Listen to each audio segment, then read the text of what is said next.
Good morning everyone. तो last class में हमने lifting of corporate well start किया था। आज हम लोग इस टॉपिक को कंटिन्यू करेंगे। Lifting of corporate well. तो कॉर्पोरेट वेल क्या होता है ये हमने लास्ट क्लास में पढ़ा था।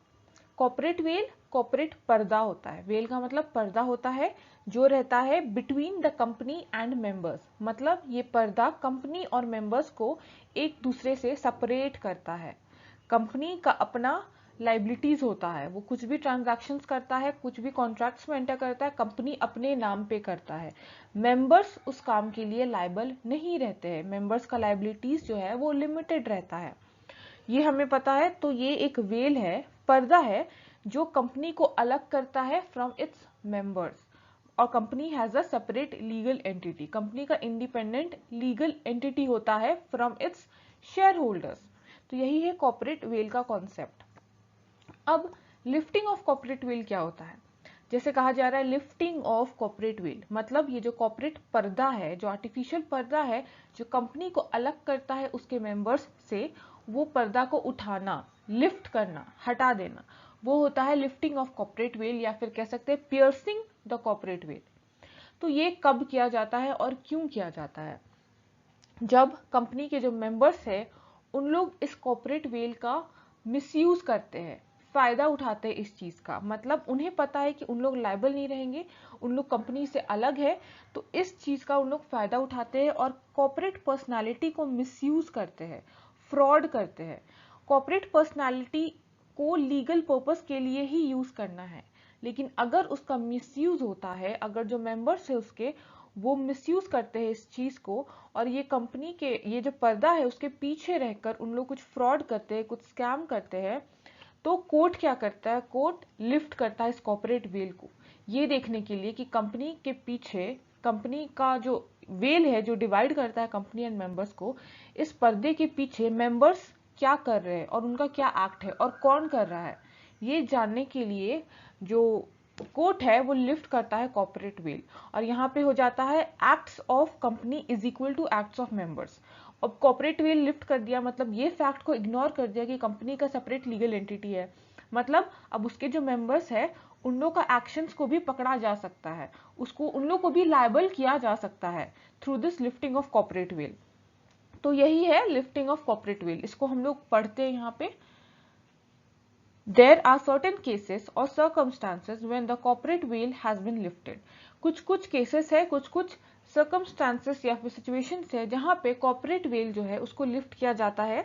That is the principle of corporate personality which states that a company has an independent legal entity separate from its shareholders has been disregarded or ignored. तो ये जो कॉन्सेप्ट है, जो प्रिंसिपल है ऑफ कॉर्पोरेट पर्सनालिटी, जहां पे ये बताया जाता है कि कंपनी का सेपरेट लीगल एंटिटी है, कंपनी इंडिपेंडेंट है फ्रॉम इट्स शेयर होल्डर्स, ये बात को इग्नोर किया जाता है, डिसरिगार्ड किया जाता है। और ये होता है कुछ कुछ केसेस में, और ये केसेस को क्लासिफाई किया गया है टू कैटेगरीज में, दो ग्राउंड से इसके। पहला है जुडिशियल इंटरप्रिटेशंस, नेक्स्ट है statutory provisions. Lifting of corporate veil as per judicial interpretations. पहला है determination of character of the company. तो इसमें क्या होता है, कोर्ट ये डिटरमाइन करता है कि कंपनी जो है वो किनसे कंट्रोल किया जा रहा है। अगर कंपनी कंट्रोल किया जा रहा है by the enemies of the country, तब कोर्ट कॉर्पोरेट वेल को लिफ्ट करती है। मतलब अगर इंडिया का किसी कंट्री के साथ वॉर है और उस कंट्री के सिटीजन्स कहलाएंगे इंडिया के लिए एलियन एनिमीज, एलियन एनिमीज हो जाएंगे उस कंट्री के सिटीजन्स जिस कंट्री का इंडिया से वॉर है।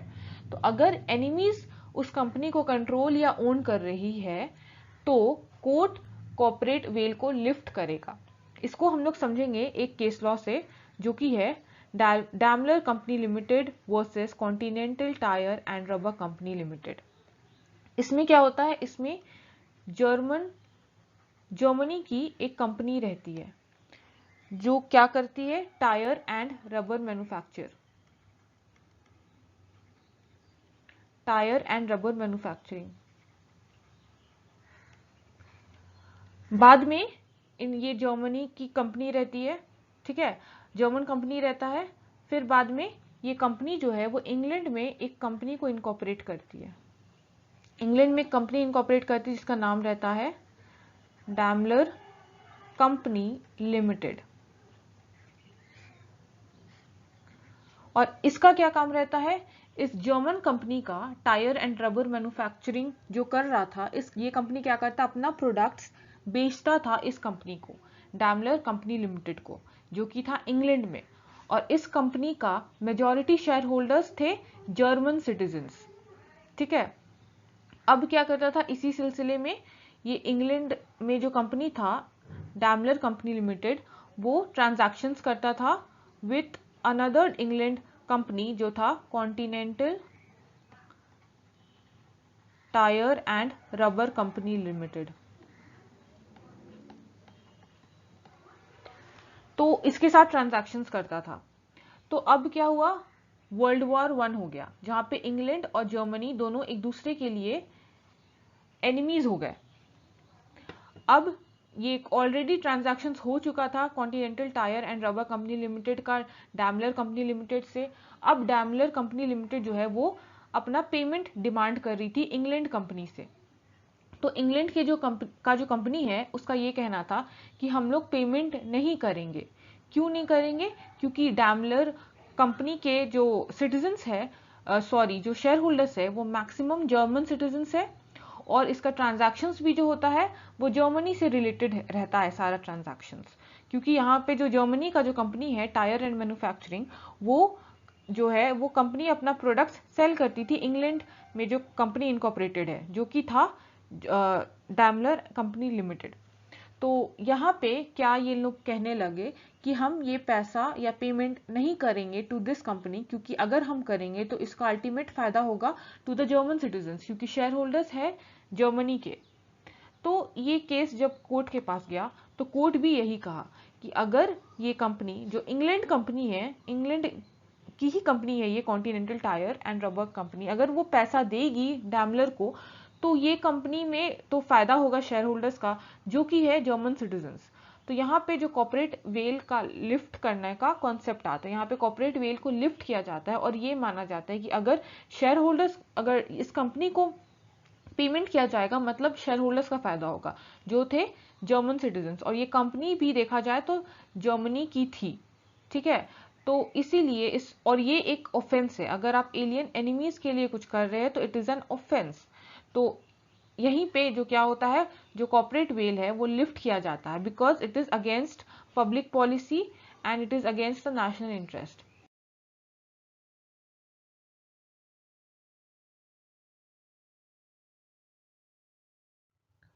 नेक्स्ट है for protection of revenue of the government. तो अगर कोई कॉर्पोरेट एंटिटी को यूज किया जा रहा है टैक्स को अवॉइड करने के लिए, चाहे वो इनकम टैक्स हो, सेल्स टैक्स हो, एक्साइज ड्यूटी हो, डेथ ड्यूटी हो, स्टैंप ड्यूटी हो, ये सारा जो टैक्स ऑब्लिगेशन है उससे बचने के लिए अगर ये कॉर्पोरेट एंटिटी को यूज किया जा रहा है, तब कोर्ट उस टाइम पे भी जो कॉर्पोरेट वेल है उसको लिफ्ट करती है और ये डिसरिगार्ड करती है कि कंपनी जो है that it has a separate legal entity. Next है फॉर प्रिवेंशन ऑफ फ्रॉड और इम्प्रॉपर कंडक्ट। तो अगर कोई कंपनी फॉर्म कर रहा है इस इंटेंशन से कि उसको कुछ इलीगल काम करना है या कुछ फ्रॉड करना है, फॉर सम इलीगल कंडक्ट और something that is against the law, तब कोर्ट क्या करेगा, उस टाइम भी कोर्ट ये कॉर्पोरेट वेल को लिफ्ट करेगा। तो इसका एक एग्जाम्पल है जो कि है Gilford motor company limited versus horn. इसको हम लोग समझेंगे। इसमें क्या होता है, जो हॉर्न है वो एम्प्लॉय रहता है इस कंपनी का, और दोनों के बीच में ये कॉन्ट्रैक्ट बनता है कि हॉर्न जो है वो कभी भी गिलफर्ड मोटर कंपनी लिमिटेड के जो कस्टमर्स है उसको कभी भी सॉलिसिट नहीं करेगा, उसको कभी भी सॉलिसिट नहीं करेगा। सॉलिसिट का मतलब है उसके कस्टमर्स को कभी भी अट्रैक्ट नहीं करेगा, अलग से उसके कस्टमर्स से कोई भी ट्रांजैक्शंस नहीं करेगा, क्योंकि वो कस्टमर्स जो है वो इस कंपनी के हैं, वो इनके कस्टमर्स है, उसके साथ हॉर्न जो है वो कोई भी ट्रांजैक्शन नहीं करेगा। ये था कॉन्ट्रैक्ट इन दोनों के बीच में। लेटर ऑन हॉर्न क्या करता है, हॉर्न एक कंपनी फॉर्म करता है, एक कंपनी फॉर्म करता है और इस कंपनी के थ्रू वो अप्रोच करता है गिलफर्ड मोटर कंपनी के कस्टमर्स को, जो कि अगेंस्ट द कॉन्ट्रैक्ट था। तो ये केस जो है वो कोर्ट के पास जाता है और कोर्ट यही पे आती है, इसी कंक्लूजन पे आती है कि हॉर्न जो है वो एक कंपनी फॉर्म करता है इलीगल कंडक्ट के लिए, इलीगल पर्पस के लिए वो एक कंपनी फॉर्म करता है और इस कंपनी के थ्रू वो सॉलिसिट करता है गिलफर्ड मोटर कंपनी के कस्टमर्स को, दैट इज इलीगल। तो यहाँ पे भी कॉर्पोरेट वेल को लिफ्ट किया जाता है और ये समझा जाता है कि जो ये कंपनी कर रहा है वो हॉर्न ही कर रहा है, जो कंपनी का एक्ट है that is the act of the horn, उसके मेंबर्स का भी वही एक्ट है। और यहाँ पे यही माना जाता है कि जो कंपनी कर रहा है वो सेम एक्ट जो है वो हॉर्न कर रहा है एंड दैट इज इलीगल। और यहाँ पे कॉर्पोरेट वेल को पियर्स किया जाता है या फिर लिफ्ट किया जाता है। और इसी तरीके का एक केस था between Jones versus Lipman. Next है कंपनी अवॉइडिंग लीगल ऑब्लिगेशंस। तो अगर कोई कंपनी लीगल ऑब्लिगेशंस अवॉइड कर रहा है, अगर कोई कंपनी दैट इज इनकॉर्पोरेटेड